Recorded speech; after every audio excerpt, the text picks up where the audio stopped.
Evangelho de João, capítulo 8, de 12 a 20. Todos juntos. Leiamos. De novo lhes falava Jesus, dizendo: Eu sou a luz do mundo. Quem me segue não andará nas trevas, pelo contrário, terá a luz da vida. Então lhe objetaram os fariseus: Tu dás testemunho de ti mesmo, logo o teu testemunho não é verdadeiro. Respondeu-lhe Jesus e disse-lhes: Posto que eu testifico de mim mesmo, o meu testemunho é verdadeiro, porque sei de onde vim e para onde vou, mas vós não sabeis de onde venho, nem para onde vou. Vós julgais segundo a carne, eu a ninguém julgo. Se eu julgo, o meu juízo é verdadeiro, porque não sou eu só, porém eu e aquele que me enviou. Também na vossa lei está escrito que o testemunho de duas pessoas é verdadeiro. Eu testifico de mim mesmo, e o Pai que me enviou também testifica de mim. Então eles lhe responderam: Onde está teu Pai? Respondeu Jesus: Não me conheceis a mim, nem a meu Pai. Se conhecesseis a mim, também conhecerias a meu Pai. Proferiu ele estas palavras no lugar do gasofilácio, quando ensinava no templo. E ninguém o prendeu, porque não era ainda chegada a sua hora. Vamos orar? Deus eterno, mais uma vez queremos te agradecer por esta noite, pela bênção de estar na tua casa, pela liberdade de te prestar culto, pelo privilégio de poder ouvir a tua santa palavra. Queremos louvar o teu nome, ó Deus, neste momento tão especial de instrução, e pedimos que o teu Espírito nos aquiete e que teu Espírito nos fale ao coração através do texto que nós acabamos de ler. Dá-nos aquela percepção espiritual necessária para não apenas compreendermos aquilo que acabamos de ler, mas que o teu Espírito aplique aos nossos corações as lições espirituais da tua palavra. Aqueles que já são crentes, que possam ser fortalecidos na fé, e aqueles que ainda não podem dar testemunho de que estão seguros na tua graça, que de alguma maneira o teu Espírito faça aquela obra que só o teu poder é capaz de operar. E é no nome do Senhor Jesus que nós te oramos. Amém. Podem sentar, irmãos. Apenas uma observação nos leva à conclusão de que nós estamos diante de uma passagem cuja importância nós não conseguimos dimensionar adequadamente. Nesta passagem, nós achamos nada menos do que a segunda das 7 grandiosas autodeclarações que nós temos de Jesus no Evangelho de João. 7 vezes o nosso Salvador disse: Eu sou alguma coisa. A primeira delas foi: Eu sou o pão da vida. Nós já vimos no capítulo 6. E agora, aqui no capítulo 8, Jesus profere a segunda declaração majestosa acerca da sua pessoa e acerca da sua obra salvadora. Ele diz: Eu sou a luz do mundo. E olhando essas 7 gloriosas declarações do Senhor Jesus no Evangelho de João, nós podemos fazer 2 observações. Todos aqueles escritores, comentaristas, intérpretes, teólogos, pastores da história que se debruçaram nessas 7 declarações não foram capazes de exauri-las. São declarações de uma profundidade inesgotável. Mas apesar de nós termos nessas declarações um tesouro que nós não conseguimos aquilatar, o quanto mais meditamos nessas declarações, é como se nós estivéssemos entrando numa floresta com a expectativa de querer mapear todas as árvores. E ao ingressarmos na floresta, quanto mais nós avançamos, mais a floresta se abre. E o trabalho que nós imaginávamos no início ser possível de realizar, se perde e escapa das nossas mãos, porque a floresta é de uma imensidão inexplorável. E essas declarações parecem nos levar a esse tipo de percepção. Quanto mais as estudamos, mais chegamos à conclusão de que elas representam uma profundidade que nós não somos capazes de sondar. Mas tem uma característica, uma outra característica. São declarações extraordinariamente grandiosas. Mas preste atenção, todos os crentes mais simples que já passaram por este mundo na era da igreja foram capazes de derivar alguma lição espiritual para si mesmos. Apesar de serem oceanos de ensinos espirituais, essas declarações nunca deixaram de transmitir verdades espirituais para os crentes sinceros, para as almas simples e até para pessoas que não tiveram a oportunidade de sentar no banco de escola para aprender a escrever. Nós sabemos de histórias de homens que não sabiam ler, mas que pregavam nessas declarações com uma desenvoltura invejável. Isso só pode ser o Espírito Santo, comunicando conteúdos espirituais que certamente estão contidos nessas declarações grandiosas do nosso Salvador, que nós não iremos conseguir esgotá-las até o final dos nossos dias. Talvez nós só cheguemos às conclusões verdadeiras, profundas dessas declarações quando nós estivermos na presença do Cordeiro lá na glória. Irmãos, a divisão do texto é simples. Olha aí no verso 12. Na primeira frase, na parte A do versículo, você tem a primeira divisão do texto. Jesus fala de si mesmo, né, com essa autodeclaração: eu sou a luz do mundo. No verso 12, também na parte B, veja que não é mais Jesus, mas ele nos dá uma descrição magnífica a respeito da natureza dos seus seguidores.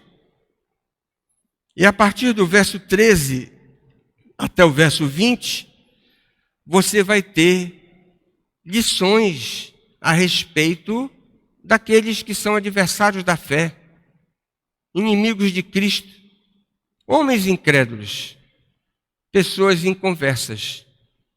Essa é a divisão natural do texto.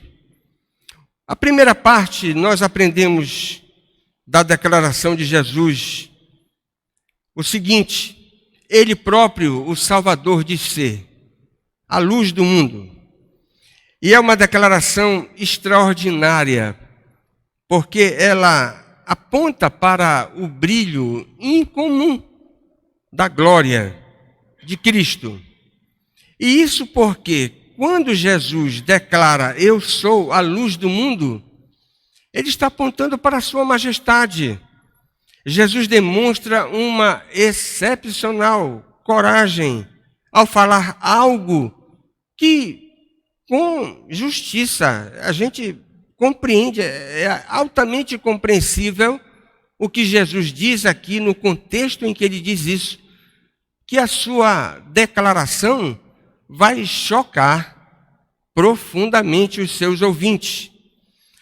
Essa declaração nada mais era do que a sua interpretação viva daquela tradição morta que os judeus estavam comemorando naqueles dias, através de um cerimonialismo morto envolvendo a festa dos tabernáculos que estava sendo celebrada pelos judeus.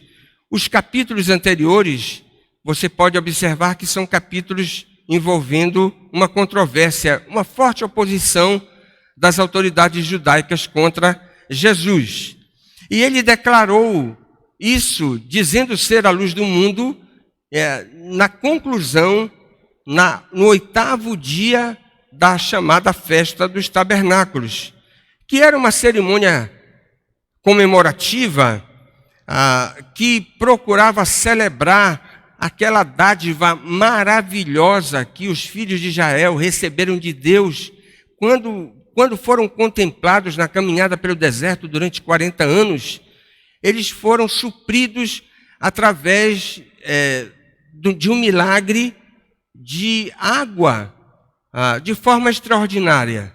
Um suprimento que verdadeiramente assombrou aquela multidão composta de mais ou menos 2 milhões de pessoas que perambulavam pelo deserto, caminhando rumo à terra prometida, depois de saírem da escravidão do Egito. Nessa caminhada, o povo de Deus foi acompanhado de noite e de dia por aquele que era o próprio Senhor, o Salvador, o anjo da aliança que se manifestou de diversas maneiras. E na caminhada pelo deserto, a presença de Deus era manifestada através de uma coluna de nuvem, mas de noite era uma coluna de fogo. E por causa disso, durante a festa dos tabernáculos, celebrando esse momento histórico da caminhada do povo de Israel pelo deserto, os átrios do templo eram super iluminados, com candelabros gigantes, relembrando que durante aquela caminhada pelo deserto, eles foram acompanhados pela coluna de fogo, símbolo da presença de Deus, todas as noites. E aqui está o detalhe. Jesus interpreta o fato histórico, apontando para si mesmo, como sendo não apenas o cumprimento daquela experiência que os israelitas tiveram no deserto, mas dizendo ser uma luz infinitamente mais radiante do que aquela coluna de fogo que os acompanhou durante aqueles 40 anos. Irmãos, quando Jesus Cristo diz: ora, se vocês estão celebrando esse milagre extraordinário que aconteceu na história, quando a presença de Deus acompanhou o povo eleito com uma coluna de fogo todas as noites, e agora o próprio Salvador diz: eu sou uma luz, eu sou a luz do mundo, eu sou uma coluna de fogo infinitamente mais gloriosa do que aquela que vocês estão celebrando hoje. Irmãos, nós só poderíamos concluir uma coisa: foi uma declaração bombástica. E com toda a justiça, os guardas fizeram uma observação das mais precisas, aí no capítulo 7, no verso 46. Quando os guardas voltaram, depois de terem sido encarregados de prender a Jesus, e não conseguiram fazê-lo, e os sacerdotes os interrogaram, perguntaram: por que vocês não cumpriram a tarefa? E eles disseram, olha, não foi possível, porque a maneira desse homem falar não deixa a gente prendê-lo. Jamais alguém falou como esse homem. Os guardas disseram. Mas, irmãos, quando Jesus diz que é a luz do mundo, ele está apontando também para a sua singularidade. Jesus não afirma ser mais uma luz. Ele categoricamente diz, eu sou a luz. Não é mais uma luz. Essa exclusividade aponta inegavelmente para o seu senhorio. Jesus é o único líder religioso de toda a história que tem coragem de afirmar uma coisa dessa. Eu queria dar para você 3 ilustrações para que a gente possa comparar. Buda, o principal expoente do budismo, ele cria que tinha uma maravilhosa mensagem para os homens, mas jamais disse ter uma mensagem original. Ele afirmava que redescobrira uma antiga e esquecida vereda e exortava os seus seguidores a não pensarem nele, mas que prestassem atenção nos seus ensinos. Sabe por quê? Obviamente, ele não poderia apontar para a sua pessoa como alguém revestido de uma majestade, como o próprio Jesus fez isso várias vezes. E olha que coisa interessante. Nós temos 15% da população mundial budista. Confúcio, um outro grande pensador, líder religioso da história, uma vez declarou, como é que eu poderia ousar ou reivindicar para mim mesmo santidade e amor? Confúcio, um homem de anelo incessante, que jamais se cansa de ensinar, disso eu poderia ser chamado. Mas ele termina, nada mais do que isso. E nós temos 4% da população mundial seguindo os ensinos de Confúcio. Maomé, o fundador do islamismo, certa vez clamou por 3 vezes que, a menos que Deus lançasse sobre ele a sua capa de misericórdia, não lhe restaria esperança alguma. Jesus nunca fez essa declaração. Muito pelo contrário. Ele é aquele que diz para o mar revolto, para as ondas bravias, acalma-te, emudece-te. Ele é o Senhor da própria natureza. E nós temos 20% da população mundial seguindo o islamismo. Mesmo o seu fundador não podendo declarar aquilo que Jesus declarou acerca de si mesmo. Irmãos, isso é singular. O cristianismo nos apresenta um Salvador que tem traços de majestade que nós só conseguimos encontrar nele. Mas, irmãos, essa declaração também nos faz pensar na indispensabilidade de Jesus.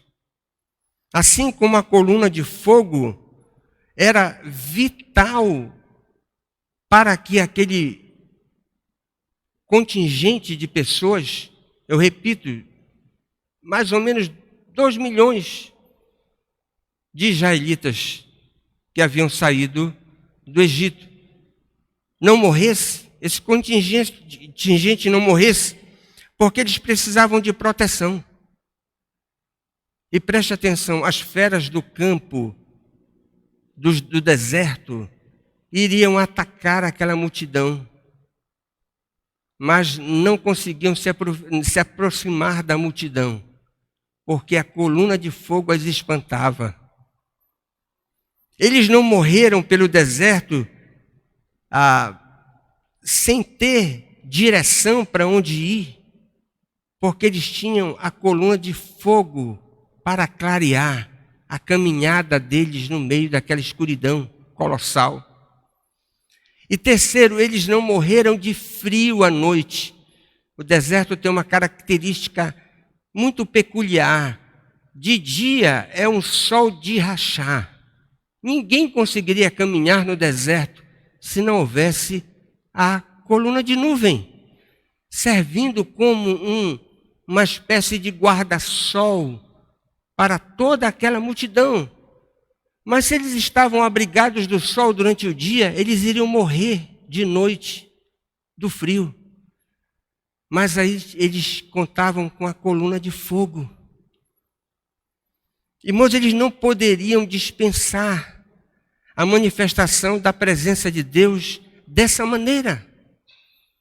E Jesus, então, ao dizer eu sou a luz do mundo, ele comunica para os seus ouvintes que a relação que os homens devem desenvolver com ele é uma relação infinitamente mais necessária.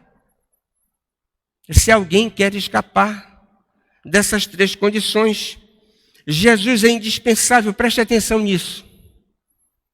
Alguém aqui quer ser liberto das trevas? Levante a mão. Jesus é a luz do mundo.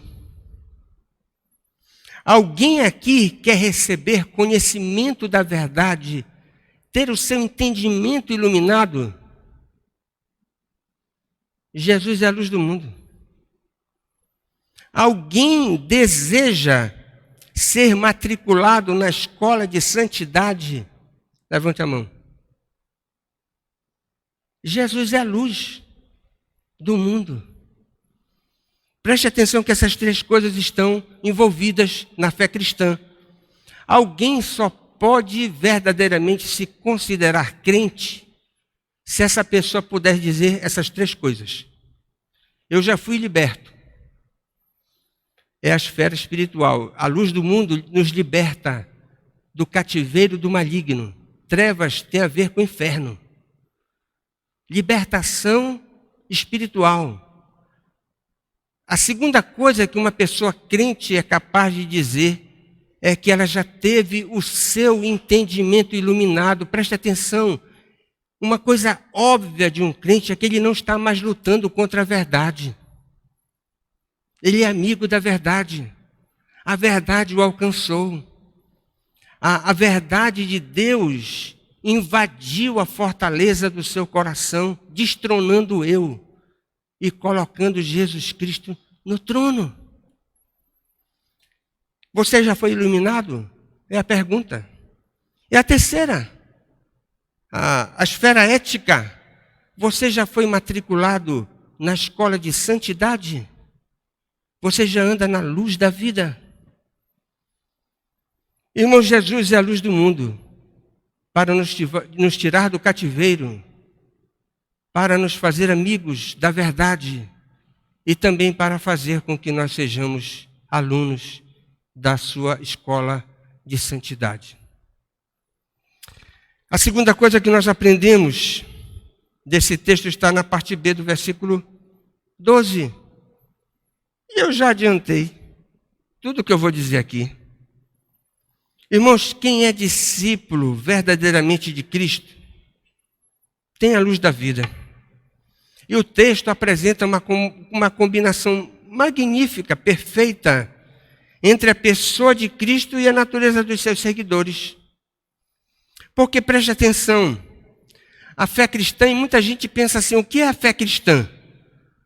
A fé cristã é a mais excepcional filosofia de vida que existe.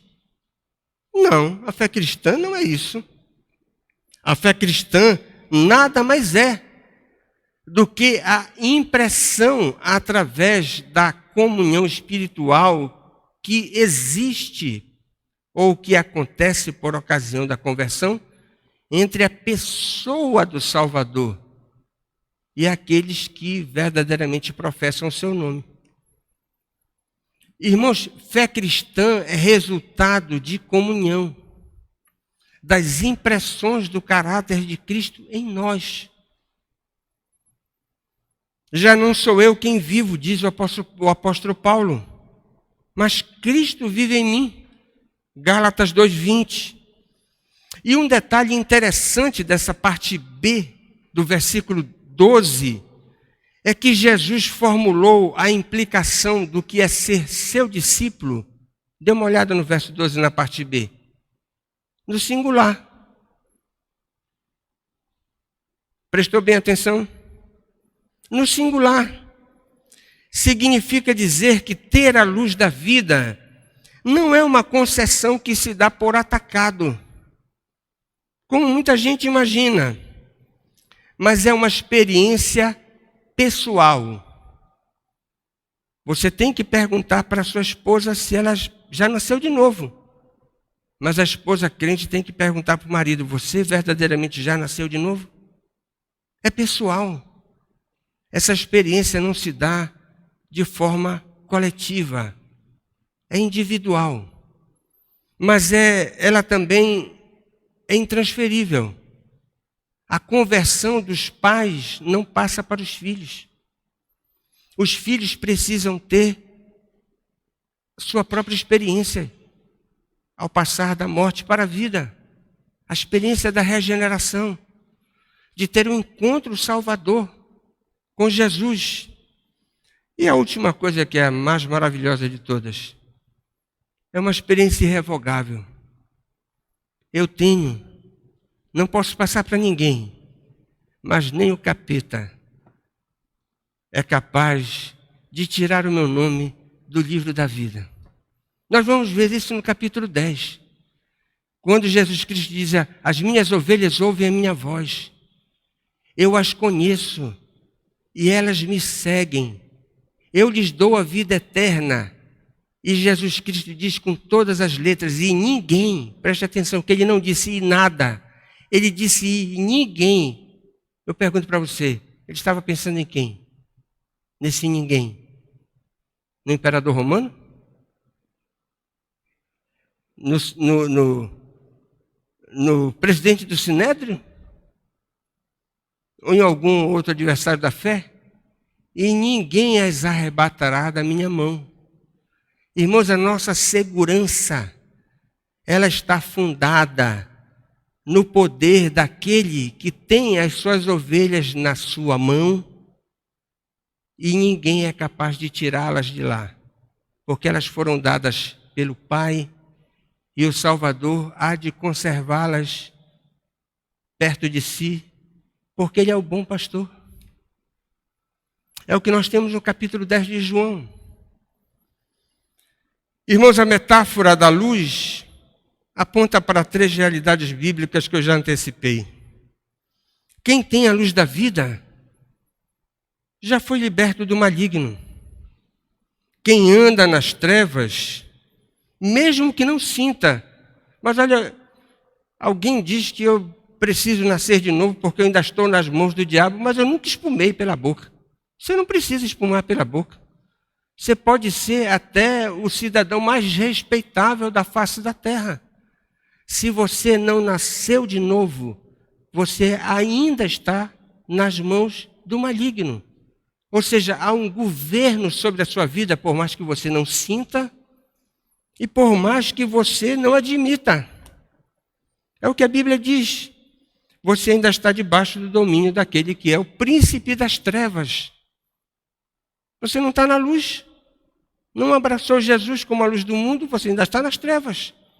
Significa dizer que você ainda está debaixo de um governo estranho. Não é sem razão. Irmãos, não é sem razão que neste próprio capítulo, quando Jesus bate de frente com os adversários da fé, aquelas autoridades religiosas inconversas, e depois de tanto embate, de tanta discussão, Jesus Cristo resolve dizer para eles debaixo de que domínio eles estão. E as palavras até doem nos nossos ouvidos. Veja o verso 44, do capítulo 8.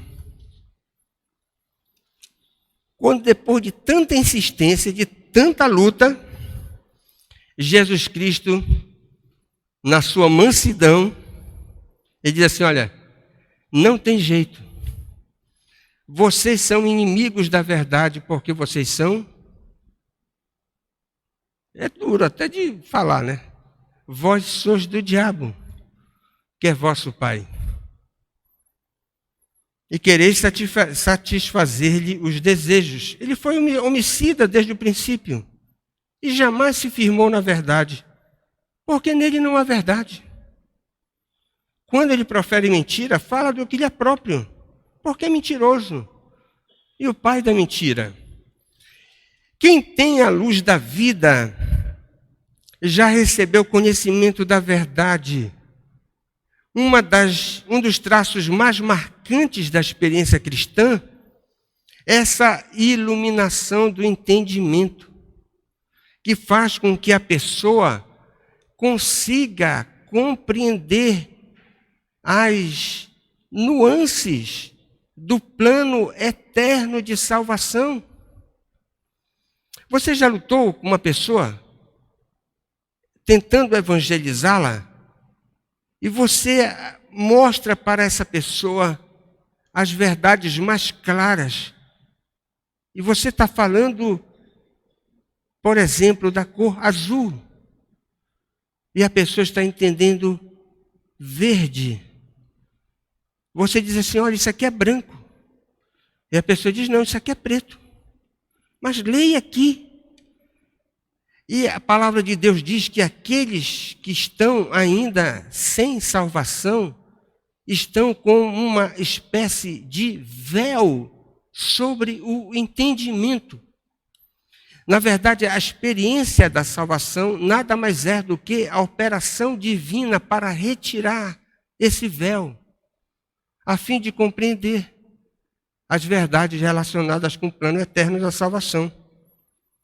Portanto, ser discípulo de Cristo, ter a luz da vida, é poder dizer que um dia, preste atenção nisso, um dia eu criei que estava escrito na Bíblia, faz por ti que eu te ajudarei. Quem aqui já creu nisso? Não é? Eu até briguei com a irmã. Não está escrito na Bíblia? Faz por ti que eu te ajudarei. Não é? Até bonito, só bonito. E a irmã com todo jeitinho disse, não está na Bíblia isso. E eu tinha certeza que estava. Não é? Mas tem gente que acredita. Tem gente que acredita que vai para o céu pela bondade que praticou aqui neste mundo. Imagina ter um saldo positivo. Irmãos, tem gente que acredita que vai para o céu porque nasceu com um bom coração. Mas a Bíblia diz que o nosso coração está completamente corrompido. Foi completamente corrompido pela queda. O nosso saldo, se nós compararmos nossas boas obras com os nossos pecados, é um saldo negativo que você não consegue contar nem os zeros. Como é que você quer ir para o céu com base nas suas boas obras? Como é que você quer ir para o céu imaginando que você nasceu com um bom coração, tem sangue azul? Ninguém nasce com sangue azul. E ninguém nasce com um bom coração. Mas preste atenção, como é que a gente vai tirar esses enganos da mente das pessoas? Ninguém consegue. Mesmo que você consiga oferecer para essas pessoas as melhores ilustrações e fazer com que essas pessoas leiam com seus próprios olhos a Bíblia, elas vão estar com um véu no entendimento. E a menos que o Espírito Santo remova esse véu, elas não compreenderão, não terão conhecimento da verdade. Irmãos, quem tem a luz da vida exibe santidade na sua maneira de viver. Efésios 5:8, o apóstolo Paulo diz: pois outrora eres trevas, agora, porém, sois luz no Senhor. Andai como filhos da luz. Como nós vimos hoje de manhã. Não existe salvação sem santidade. Não existe. Seguir a paz com todos e a santificação, sem a qual ninguém verá o Senhor. Hebreus 12:14. É o que você tem. E o mesmo autor do Evangelho, do quarto Evangelho, escrevendo a sua primeira carta, ele diz o seguinte: se porém, o apóstolo João, se porém andarmos na luz, mantemos comunhão uns com os outros. Que coisa maravilhosa! O Jesus, que é a luz do mundo, ao iluminar a nossa vida, nos permite ter comunhão com aqueles que professam a mesma fé que nós. E o autor continua dizendo o seguinte: e o sangue de Jesus, seu Filho, nos purifica de todo pecado. 1 de João, capítulo 1, verso 7. Irmãos, se existe uma realidade que acontece na vida de todo novo convertido, é que o mundo começa a perceber na vida desse novo convertido traços de santidade na maneira da sua conduta, no seu comportamento. Você não conhece muitas histórias assim? Do camarada que vivia como da pá virada e o cara se converteu. Eu tive colegas conhecidos lá da rua onde nós morávamos. Havia uma trinca, 3 amigos, mas imagina, perversos, em todos os sentidos que você possa imaginar.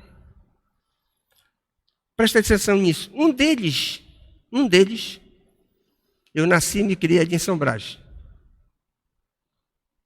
E tinha uma igreja fazendo um culto ali na Praça do Operário. O pessoal da igreja se reuniu numa roda, começaram a cantar. E lá pelas tantas, uma pessoa se apresentou como pregador e começou a pregar o Evangelho. Um desses 3 rapazes se aproximou para saber o que era aquilo. Estão vendendo alguma coisa aí? Por que esse pessoal está aí reunido? E ele começou a ouvir o Evangelho. Sabe o que foi que aconteceu? Deus mandou uma faísca do céu. Iluminou o entendimento dele. E essa iluminação tomou conta do coração dele. E o arrebatou. E já imaginou o que é tirar um camarada de um grupo de 3 amigos que viviam de uma forma terrível. E ele foi salvo. O nome dele era Ricardo. Mas sabe qual é a moral da história? Poucos anos depois ele morreu. Novo. Irmãos, que coisa maravilhosa é a graça de Deus. Chamou aquele rapaz ímpio, o resgatou de uma forma maravilhosa, extraordinária, para dizer o seguinte: olha, eu tenho o céu para você. Irmãos, o mundo percebe. E a igreja referenda os traços de santidade cristã que começam a aparecer na vida daqueles que verdadeiramente se convertem. Quem tem a luz da vida recebe libertação, ganha conhecimento e exibe santidade É o que nós aprendemos da parte B aí, do versículo 12. A última lição você tem do verso 13 até o verso 21. Onde Jesus lida com os inimigos da fé. E aqueles que são adversários de Cristo andam na escuridão espiritual e também na escuridão moral. Você pode deduzir isso do embate que Jesus tem com aqueles homens, do verso 13 até o verso 21, aliás, do verso 13 até o verso 19, e pela nota editorial do evangelista que você tem aí no verso 20. No verso 20 não é mais o diálogo entre Jesus e os fariseus, mas é uma nota editorial do autor do livro. E nos versículos de 13 a 19, você aprende que aqueles homens estão na escuridão espiritual. Eles não conseguem discernir a verdade. Mas olha, preste atenção nisso. Você lidar com alguém que não consegue discernir a verdade, por mais que a verdade esteja clara e sendo explicada da forma mais competente possível que você possa imaginar, nós não estamos lidando com um pregador comum, nós estamos lidando com o próprio Mestre, o Senhor dos Senhores, o Rei da Sabedoria, Jesus Cristo. E mesmo Jesus Cristo explicando a verdade para inconversos, por causa desse véu que está sobre o entendimento, os homens incrédulos não entendem. E a pergunta é por quê? A resposta está aqui. Eles ainda estão na escuridão. Ainda não tiveram o seu entendimento iluminado. E eles, por causa disso, revelaram uma grosseira ignorância espiritual.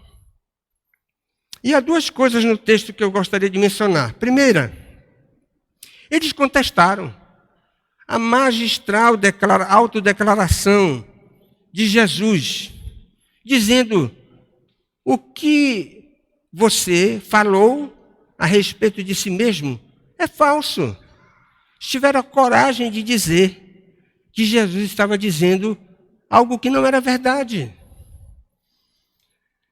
Cristo diz, olha, a conclusão de vocês de que eu estou faltando com a verdade é porque o juízo de vocês não é espiritual.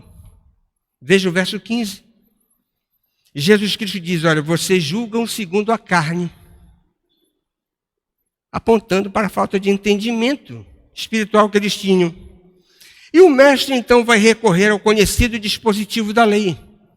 E é óbvio que aí no verso 17 você tem uma espécie de ironia. Quando Jesus Cristo disse, olha, agora eu vou dar um checkmate em vocês, usando a vossa própria lei. Claro que era a lei primariamente de Cristo. Mas Jesus Cristo diz, fala da vossa lei no verso 17. E o que dizia a lei? A lei dizia o seguinte, tendo duas testemunhas a respeito de um determinado fato, aquele que está contestando o próprio fato é obrigado a acatar o testemunho dessas duas fontes. É isso que Jesus apresenta. Como eles não podiam negar as fontes, uma vez que durante o ministério de Cristo havia inúmeras autenticações extraordinárias a favor do próprio ministério do Mestre. Os mais variados milagres atestavam para a divindade, a procedência divina do próprio Salvador. E Jesus apresentou as duas testemunhas. Irmãos, se houvesse honestidade, aqueles adversários da fé cederiam, concordariam, deporiam as armas, davam o braço a torcer. Mas, irmãos, é impressionante. Eles não acatam os argumentos de Jesus e mudam de assunto. É o que você tem no texto. E eles mudam de assunto, dizendo o seguinte: nós queremos ouvir então a segunda testemunha. Olha aí o verso de número 19. Quando você tem uma pergunta indescritivelmente ignorante. Porque eles perguntam no verso 19: onde está o teu pai? Preste atenção. Jesus Cristo estava falando do Senhor, do Criador, do Eterno. Como é que você quer ver Deus? Como é que você quer que o Criador do universo se apresente materialmente na sua presença? Para dizer: olha, estou aqui, eu sou a segunda testemunha. Olha, é algo que a gente... Mas será que é isso mesmo que está no texto? É. Como é que alguém exige uma evidência dessa natureza? Quando nós sabemos pela Bíblia de capa a capa. E esse é um dos fundamentos porque Deus proíbe a representação material da sua pessoa. Porque Ele é Espírito. E o próprio Evangelho de João diz isso. Deus é Espírito e espera que os seus adoradores o adorem em espírito e em verdade. João capítulo 4, verso 24. E como é que vocês estão pedindo para que o Pai apareça como testemunha, materializado? É algo incompreensível. O diálogo termina com Jesus indicando que eles não aceitavam aquelas provas que foram oferecidas por uma razão muito simples. Eles ainda estavam nas trevas. Eram pessoas incrédulas. Ainda estavam lutando contra a verdade. E em João, veja aí o verso de número 19 no final: vocês não me conhecem a mim, nem conhecem a meu Pai, porque se vocês conhecessem a mim, também vocês conheceriam meu Pai. E no Evangelho de João, conhecer significa ter comunhão. O que Jesus Cristo diz na linguagem que eles foram capazes de entender é que eles não tinham passado ainda pela verdadeira conversão que estabelece a comunhão entre o pecador e o Criador. Eles estavam sem comunhão, porque ainda estavam na incredulidade. Meu irmão, isso não choca? Você não sente assim uma dificuldade para compreender como é que pessoas não conseguem acatar os argumentos oferecidos por aquele que é o Rei dos Reis, o Senhor dos Senhores, a verdadeira sabedoria personificada? E eu repito, eles não estavam lidando com um professor comum, nem com um pregador ordinário. Eles estavam na presença do próprio Senhor, Jesus.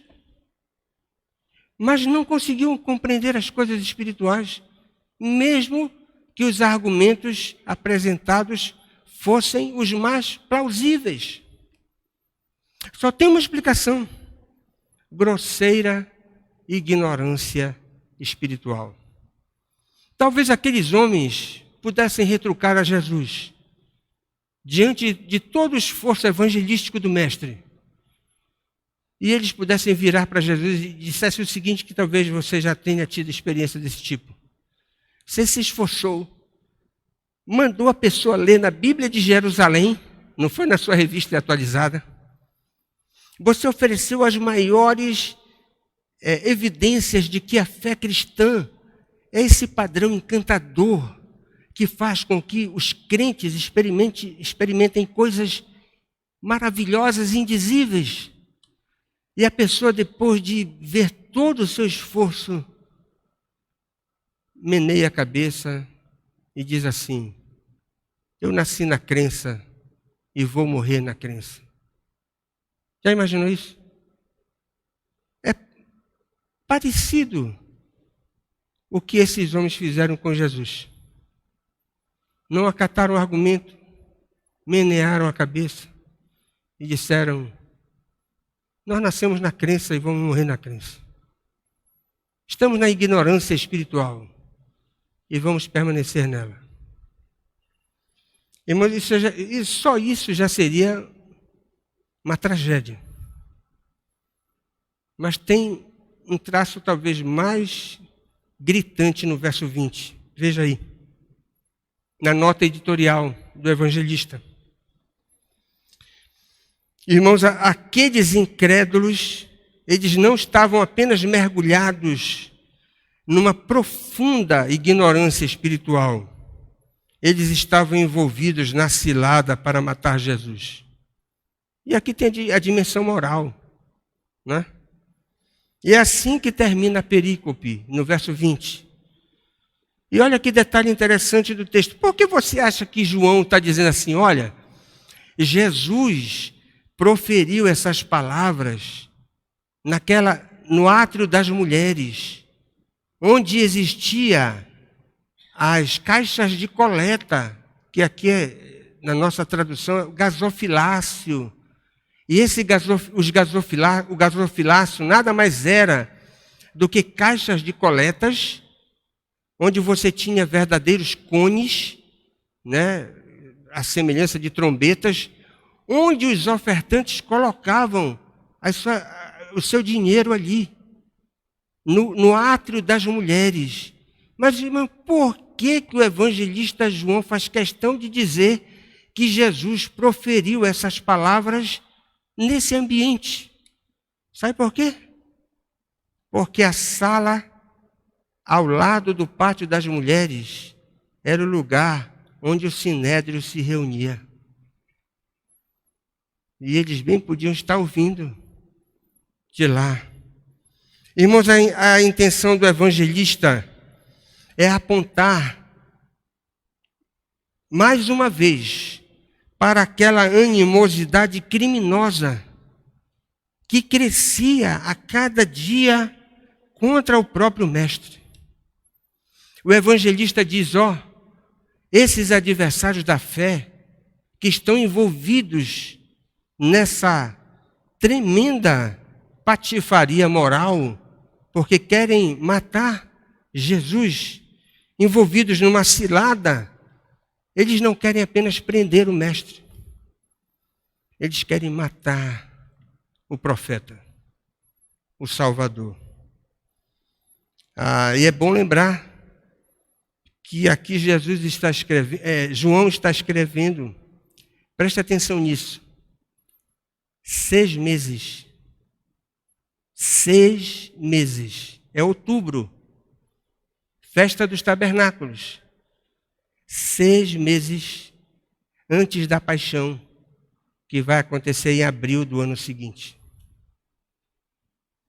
6 meses.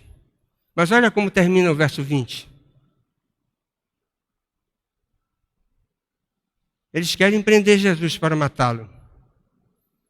Mas o verso 20 termina dizendo, ainda não é a hora. Quem manda na hora é o Senhor da história. É o Senhor da história.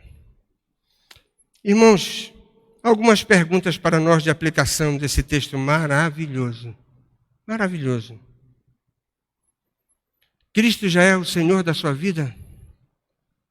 Você já pode dizer com razoável segurança que você teve uma experiência num dado momento da sua história, onde você mudou de governo, deixou de estar debaixo do domínio das trevas e passou a estar debaixo do domínio daquele que é o soberano Senhor da história, o Rei dos Reis, Senhor dos Senhores, Cordeiro de Deus que tira o pecado do mundo? Já aconteceu essa experiência na sua vida?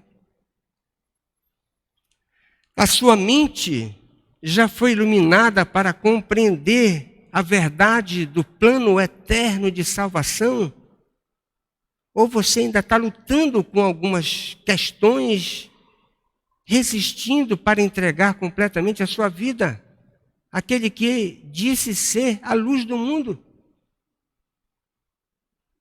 Você já teve as suas amarras soltas? Você já se rendeu completamente? Sua mente já foi iluminada? E a terceira e última pergunta. Não é se você pode falar sobre traços de santidade na sua vida. Aqueles que já são verdadeiros crentes, a igreja, consegue enxergar que a sua vida está marcada por esses traços de santidade? Como discípulo de Jesus, que você professa ser? Que Deus nos abençoe, nos ajude a compreender essas declarações maravilhosas do nosso Salvador.